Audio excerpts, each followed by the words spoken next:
lag my computer a little bit. I hope it doesn't lag the stream. If you guys have any problems, please tell me so. Hey, YouTube, welcome to this stream. I'm going to tell you guys a little bit about who I am. So my name is Wesley. My day job consists of software testing. I lead a software testing team of a few people. We test a mobile app at a bank. If you want to know more about that, I can tell you about it later. Basically, I want to focus on my InfoSec career, so I'm also a full-time dad. I have a little daughter that's a year old now, so that of course takes a lot of time out of my hands. I can't focus nearly as much time as I could when I didn't have her yet. Luckily, I have a beautiful wife who always takes care of my daughter, so I can hack whenever I want, I can train whenever I want. Like, for example, wow, this is really laggy. Like, for example, I'm training a lot on the OWASP Truth Shop right now.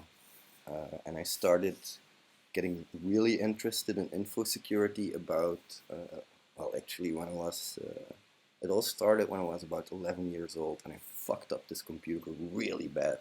So I went to my cousin, and my cousin was like, no matter how bad you fuck up a computer, you can always fix it.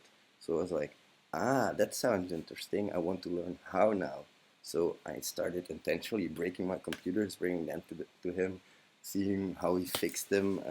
Was that That's when I first got into computers. And for me, I'll get back to this point, but for me, somebody who likes to break stuff and see how he can fix it, not necessarily, but mostly somebody who's good at breaking stuff in innovative ways, like I was. Man, I'll tell you the stuff I pulled later. Um, so when I uh, when I got into this computer stuff, I was like, okay, so what do I want to do with my life? Do I want to study chemistry like I have been doing in middle school? Do I want to continue studying chemistry in high school and college, or do I want to go to the ICT field that I also had a big interest in? Because when I was studying chemistry, we had a project and we had to study chocolate, melting points of chocolate, all the different chemical properties. And I created a website for that specific project. That was pretty much when I first started programming. I got some interest in programming languages, but unfortunately, chemistry did not teach Visual Basic as a programming language. The other directions at my school, the higher directions, they got Visual Basic, but I was still really interested, so I drove to my teacher's house, and she promised to borrow me a book, Visual Basic 2003, I think it was, but I had no idea how to code in Visual Basic. So also I had no IDE, so I had nothing. I just started reading the book. I didn't even have a computer back then. I had to use the school computers, so it was a really interesting time. I spent a lot of time in school.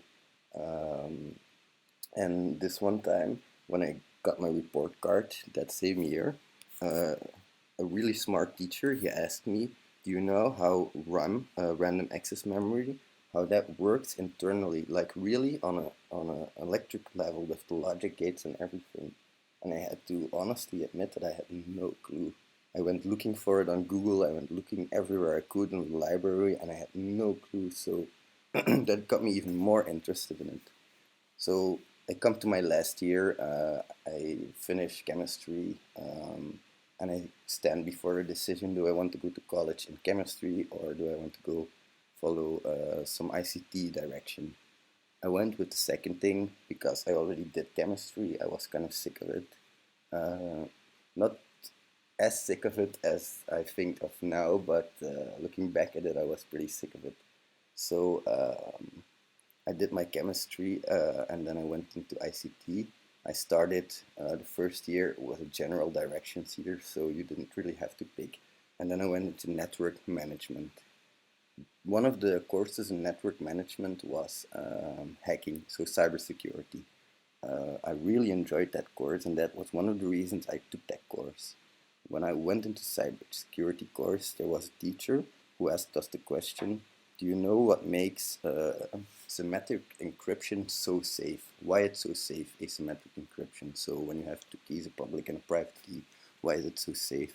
And then once again, I had to admit I didn't have an answer for that. I went looking everywhere, and he told me it was because You can take two prime numbers and you can multiply those two prime numbers with each other, and you can get a new number, but it would be really hard to do that operation in the opposite direction. So you cannot take that new number and get the two prime numbers that created it in an easy way. You would have to brute force it.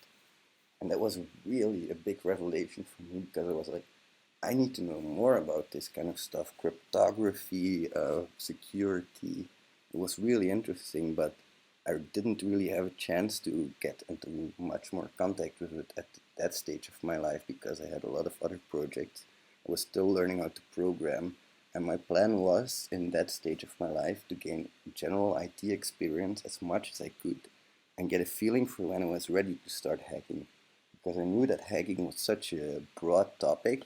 There are so many different uh, departments of hacking. You can go into cryptography, you can go into web hacking, you can go into network hacking, you can go into Wi-Fi hacking, Internet of Things. There are so many different aspects of hacking, and I had to pick a specialization at some point.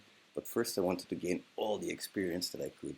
So I went into my network studies. I finished them in college, and I went to work first year as a programmer, because I wanted to try everything. I already tried my network management course, so next I also got my Cisco certificates in that time, by the way, and next I wanted to try programming.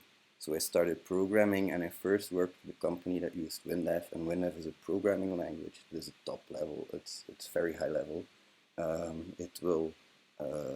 It's possible to port the programming language to any device you want, so to a computer, to a Mac OS, to an iOS device, to a Nokia phone, whatever you wanted, the programming language could handle it. So when I worked there, I learned a lot about the different structures. Oh, apparently I was AFK for a little bit too long.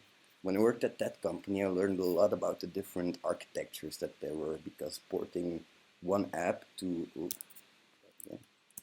porting one single app to different devices required thorough knowledge of different components in a different systems.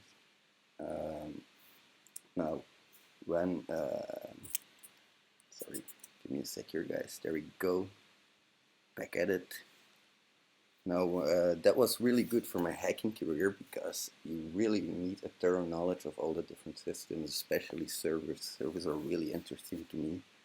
And then I moved on from that job, and I went to create a website. I went to work at a guy who had an idea. He wanted to make auctions of different arrangements. So, for example, a restaurant could come to our website, he could offer up something, and when they would offer up, say for example, a 2-star dinner with 3 courses, you would have to pay a minimum amount, and people would have to bid against each other to get the arrangement for a lot cheaper than they would in the restaurant. So I created that website, and in that process, we started with this really outdated bad PHP framework, because I had to. He had already paid for it, and he insisted that I used it. So I was like, oh, why are you making me do this? And looking back at it, I really wish that I had taken the time to explain to him why it was such a horrible idea. But I didn't, and of course, a few years later, the company went bankrupt. This has nothing to do with the technology we used, because the website was pretty stable, although at the time I still hadn't developed a solid understanding of databases. So as traffic grew, we had some more problems using our servers properly. We had to purchase more than we actually wanted to purchase, and I had to learn about scaling and that kind of stuff, caching. I learned a lot about that kind of stuff, database management, at that particular job. Now, when that company went bankrupt, the company specifically went bankrupt, and this is really messed up, because the guy he held funds back from the different providers on our website, and of course they couldn't really agree with that, so they stopped allowing our customers, and of course our customers got pissed, and we stopped gaining new customers, and we pretty much had to give up business. He disappeared somewhere. We have no clue where. We haven't seen him since, and we probably never will again. One thing I also learned over there was website hacking a little bit because I had to protect against cross-site scripting, SQL injections, and I also learned how to handle emails properly. So SPF, DKIM, all those different DNS records that you have to fulfill properly to make sure that your email gets in the inbox of the recipient, because we did marketing campaigns and that kind of stuff. So again, it contributed to my general IT knowledge. Next, so I was jobless because the company went bankrupt really suddenly. The guy disappeared, so I had to go looking for another job. Now I was like, okay, so I did database, I did networking, I did all kinds of stuff. Now I actually want to do software testing, because hacking, for me, is a lot of testing and development. So you use the same tools as a developer uses, and you use the same methodology as a tester uses, in my opinion. Because I'm also a software tester, of course, those two are gonna match really closely. Um, so I went to my next company, I went looking, and I saw an ad in the paper for a digital television tester. I was like, wow, cool, all I have to do is watch TV all day, I have to change channels maybe a few times, but of course it's nothing like that. There are a lot of test cases in there. You had to make sure that everything was correct. There were a lot of edge cases, and we particularly focused on the interaction of the smart TVs with the TV providers' smart cards. So we had to make sure that those were interacting properly. When I was into software testing there, I learned about methodologies, but I wanted to grow again because software testing, I made a basic wage and I really didn't like it. It was just to get a grip on how people do stuff. And I wanted to grow to a consultant because I really wanted to go to other people. I wanted to go to other companies and show them. I wanted to grow from a lot of sources. I really have a problem staying in one place, so I want to go for many different places and gain all the information I have there. Um, so give me a second, Juicy John here. The bounty hunting you are currently doing, is that on the side as freelance, or are you just encompassing the AppSec dev as bounty hunting? No, I actually do that on the side. I have a side gig, I have a side company as well, and I really, so I have a day job, I do software testing, I do that 8 hours a day for 5 days a week, and I lead my team. We do software testing on the application, and during when I get home or in the weekends, I do my bounty hunting for my own company. I had to do that because the taxes would be too much otherwise. I make quite a bit of money. Uh, Not that much, of course. It's not, don't make any illusions. I'll talk a little bit more about the bug hunting later. But don't make any illusions. You're not going to make 10K or 20K a month, especially not as a beginner. I'll talk more about what you can expect later. So, when I was a software tester, I went into consultancy. I wanted to go to all the different companies, and I gained some hardware testing experience there. I gained all the different companies' experiences, and that is when I wanted to. I had a need because I felt like web app testing was my thing. I knew how to develop web apps really well, and I really had a solid foundation of cross-site scripting, SQL injection, etc. That is what I thought at the time, of course. So I was like, okay, maybe I can do a little bit of this hacking thing. Maybe I'll ask some people how they get started in hacking. And we have a security consultant at our current assignment.